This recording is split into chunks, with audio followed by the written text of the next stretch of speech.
नमस्कार दर्शकों, इस समय हमारी मौजूदगी गन्ने टोल प्लाजा के पास गन्ने ही ग्राम सभा में मौजूद हूँ। आपको बता दें, एक महिला ने प्रधान जी के ऊपर ऐसा गंभीर आरोप लगाया है। मौजूद हैं, आइए हम प्रधान जी से बात करते हैं, क्या पूरा मामला है। भैया क्या नाम है आपका? जी, मेरा नाम बैजनाथ है जी, मैं ग्राम प्रधान हर्रो। तो जो आपके ऊपर गंभीर आरोप लग रहा है, क्या इसमें सच्चाई है? ये पूर्णतः सरासर झूठ है और इसमें कोई सच्चाई नहीं है। ये हमारे ऊपर राजनीतिक लोगों के दबाव के कारण हमारे ऊपर ये किया जा रहा है। तो ये बताइए, जो महिला आपके ऊपर बता रही है कि प्रधान जी ने, जब हम वहाँ पे आभा कार्ड बनाने गए तो प्रधान जी ने शराब और क्या कहते हैं मांस मदिरा जो रखे थे और हमको जबरन क्या कहते घसीट के ले गए कमरे में, वहाँ पिलाए और हमारे साथ कपड़ा फाड़ा और हमारे साथ ज़बरदस्ती का रेप करने की कोशिश किया। इसमें से जो भी आरोप हमारे ऊपर लगा रही हैं, इसमें से कहीं चीज कोई सत्य नहीं है। ना मांस की वहाँ कोई व्यवस्था है, ना कुछ। वहाँ लोग बैठे थे जी, वहाँ कई लोग बैठे थे। हम तो चाहते हैं कि आप उनसे भी कल भी जांच हुई, कल भी साहब लोग आए, पूरी जनता वहाँ खड़ी थी, जो लोग मौके मौजूद थे। भाई हर आदमी के बाल बच्चे हैं, अगर और मैं वहाँ था भी नहीं और हमारे ऊपर एकदम विरोधियत लगा दिए आरोप। क्या ऐसा हो सकता है कि महिला अपनी बेइज्जती करने के लिए क्यों अपने आप बेइज्जती करेगी?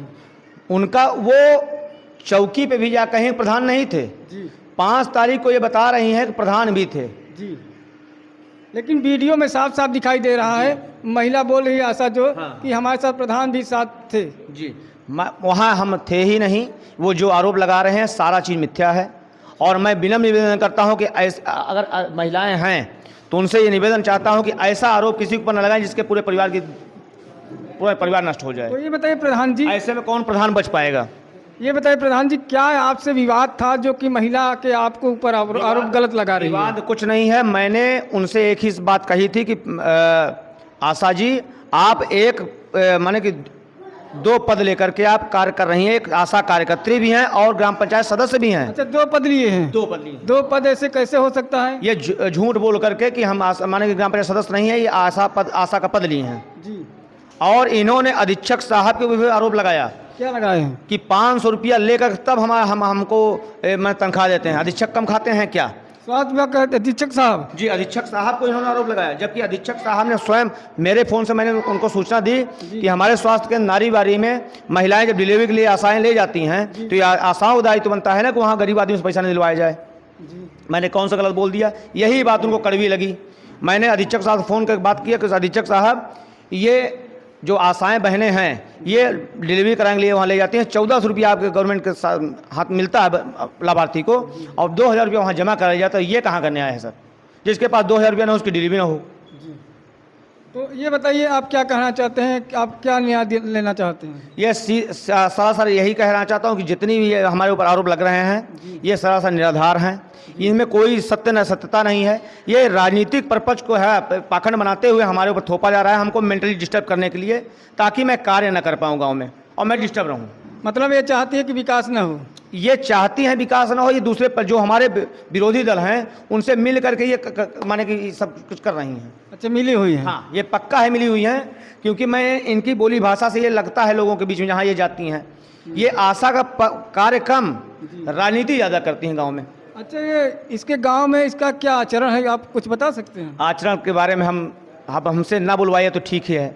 कई लोगों से आप गांव में पूछ सकते हैं। इनका आचरण हर एक बच्चा एक गांव का एक आदमी जानता है। इनके गांव के स्वयं लोग जानते हैं, इनके स्वयं नंदोई जानते हैं कि ये किस प्रवृत्ति की महिला है। इनके सगे देवर से हमने बात की, बाकायदे रिकॉर्डिंग हमारे पास रखी हुई सर। इनके सगे देवर जी ने बोला कि भैया इनके बारे में तो हमसे मत ही कहिए, कुछ कहवाइए मत। अभी आपने बताया कि कोटेदार के यहाँ भी इन्होंने गंभीर आरोप लगाया था। ये कोटेदार के यहाँ गई, वहाँ राशन कार्ड लेने के लिए लाइन लगी हुई थी, राशन कार्ड की गड्डी लगी हुई थी। चाहे मैं प्रधान हूँ या मेरे घर के कोई भी मेंबर हो, मेरा एक ही कहना है कि आप नियम को फॉलो करते ही आप राशन लीजिए। मैंने कोरोना काल में अपनी माता जी को लाइन में लगवा दिया था, तो मैं किसी और व्यक्ति को क्यों हम वो फिसलते दें कि ये अब VIP हैं। मैंने अपनी पत्नी को लाइन में लगाया, अपने बच्चों को लाइन में लगा दिया था।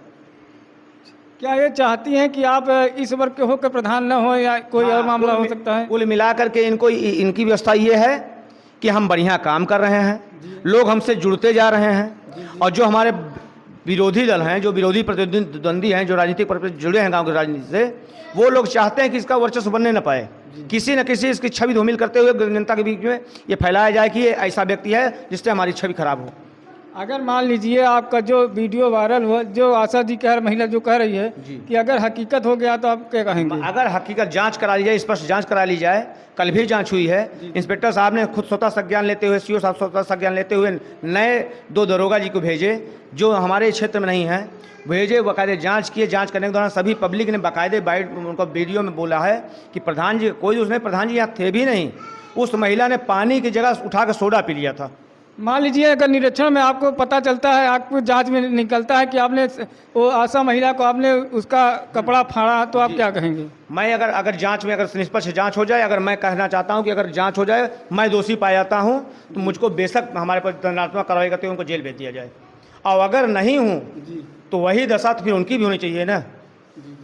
आपको बता दें कि प्रधान जी बहुत ही अच्छे तरीके के और निष्पक्ष काम भी कर रहे हैं यहाँ पे गन्ने ग्राम सभा में, और इनका कहना है कि जो महिला ने गंभीर हमारे ऊपर आरोप लगा रही है वो सब गलत है। निष्पक्ष जांच करके जो गलत पाया जाए उसके ऊपर सख्त से सख्त कार्रवाई हो। तो इसी खबर के साथ बने रहिए।